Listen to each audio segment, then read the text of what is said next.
اللہ سبحانہ تعالیٰ نے وہاں پہ کیا بھیجا؟ پرندوں کو بھیجا، اور ان کے پنجوں میں کنکریاں تھیں اور ان کے چونچوں میں کنکریاں تھیں. وہ جو کنکری جب پتھروں جو ان ہاتھیوں پہ گرتی تھی تو وہ اوپر سے گرتی تھی اور نیچے سے نکل جاتی تھی.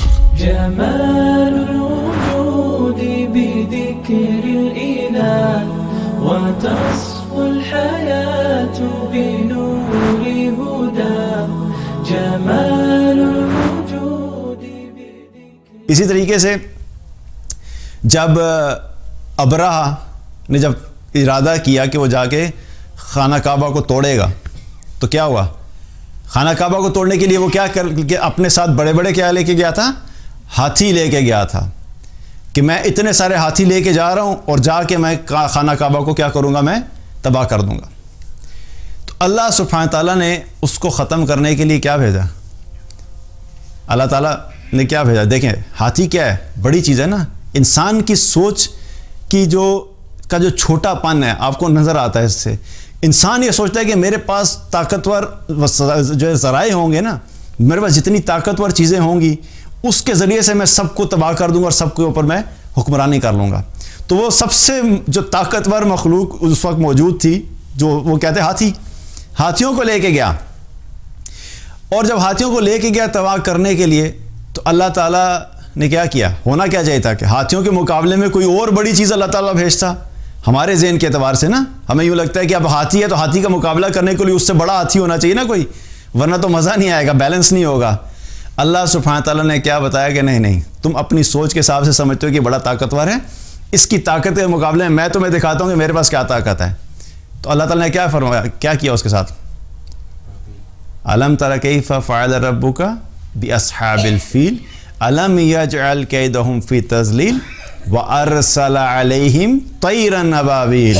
اللہ نے کہا ہاتھیوں کے مقابلے میں ہاتھی نہیں بھیج رہا میں، یا کوئی ہاتھیوں سے بڑے کوئی ڈائناسورز نہیں بھیج رہا، میں پرندے بھیجوں گا. وارسل علیہم طیرا ابابیل، پرندوں کے جھنڈ بھیجے.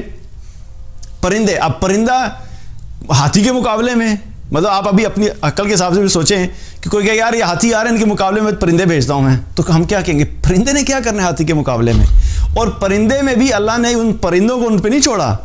پرندوں کے بھی کیا کیا تھا کہ پرندوں کی جو چونچ ہوتی ہے اور جو پنجے ہوتے ہیں ان میں کنکریاں دی. کتنا سائز ہوگا؟ کنکری کا سائز کتنا ہوگا؟ ایک پرندہ کتنی بڑی سٹون رہا، اتنا یا اتنا ہوگا زیادہ زیادہ. اور ہاتھی کو مارنے کے لیے آپ کو یہ پتہ ہونا چاہیے کہ جو ہاتھی کا شکار کرتے ہیں نا، ہاتھی کو مارنے کے لیے اسپیشل گن ہوتی ہے. جو عام گنز ہوتی ہیں نا جن سے یہ جو نارمل یوز میں کرتے ہیں، اس سے ہاتھی کو اس کی گولی اثر نہیں کرتی ہے. اس کے لیے اسپیشلائزڈ گنز ہوتے ہیں جن کو ایلیفینٹ گن کہا جاتا ہے. وہ خاص ہاتھی کو مارنے کے لیے بہت ہائی اینڈ قسم کی گنز ہوتی ہیں، اس کے ذریعے سے ہاتھی کا شکار کیا جاتا ہے. تو اللہ سبحانہ تعالیٰ نے وہاں پہ کیا بھیجا؟ پرندوں کو بھیجا، اور ان کے پنجوں میں کنکریاں تھیں اور ان کے چونچوں میں کنکریاں تھیں. وہ جو کنکری جب پتھروں جو ان ہاتھیوں پہ گرتی تھی تو وہ اوپر سے گرتی تھی اور نیچے سے نکل جاتی تھی. اتنی اسٹرانگ اللہ تعالیٰ نے ان کنکریوں کے اندر اسٹرینتھ رکھی تھی، اور ان کے اوپر گرتی گئی یہاں تک کہ وہ ہاتھی سارے کے سارے کیا ہو گئے؟ بھس بن گئے، اور وہیں کے وہیں جو ہے وہ بھس بن کے ختم ہو گئے. تو اللہ تعالیٰ کیا بتانا چاہتا ہے؟ اللہ سبحانہ تعالیٰ بڑی سے بڑی چیز کو جب ختم کرنے کا ارادہ کرتا ہے تو اس کو ختم کرنے کے لیے اللہ کو کوئی اتنی بڑی چیز نہیں چاہیے. اور دیکھا جائے تو انسان جتنا زیادہ اپنے آپ کو بڑا سمجھتا ہے، اللہ اتنی ہی چھوٹی چیز کے ذریعے سے انسان کی اوقات یاد دلا دیتا ہے. نمرود نے اپنے آپ کو کیا بڑا سمجھا تھا نا کہ میں بہت بڑا ہوں، اس نے تکبر کیا. تو اللہ نے اس کو ختم کرنے کے لیے کوئی اونٹ نہیں بھیجا یا کوئی بڑا ہاتھی نہیں بھیجا کہ جا کے نمرود کو ختم کرو. اللہ نے مچھر کو بھیجا.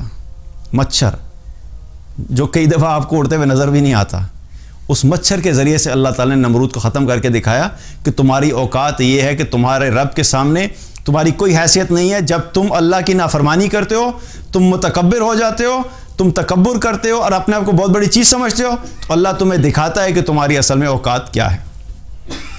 تو یہ سب بتانے کا مقصد کیا ہے کہ اللہ سبحانہ تعالیٰ پوری کائنات کا بادشاہ ہے، اللہ سبحانہ تعالیٰ پوری کائنات کا خالق ہے. وہ پوری کائنات کا مالک ہے، وہ پوری کائنات کو چلانے والا ہے. اس کائنات کا ذرہ ذرہ اللہ کے قبضہ قدرت میں ہے. اس کائنات میں ایک ذرہ بھی آگے پیچھے اللہ کے حکم کے بغیر نہیں ہو سکتا. تو ہمارا مقصد کیا ہے کہ ہمیں کیا کرنا چاہیے؟ ہمیں واپس اپنے رب کی طرف پلٹنا چاہیے، کہ اس اللہ کی طرف پلٹنا چاہیے جو اللہ ان سب چیزوں کو کنٹرول کر رہا ہے.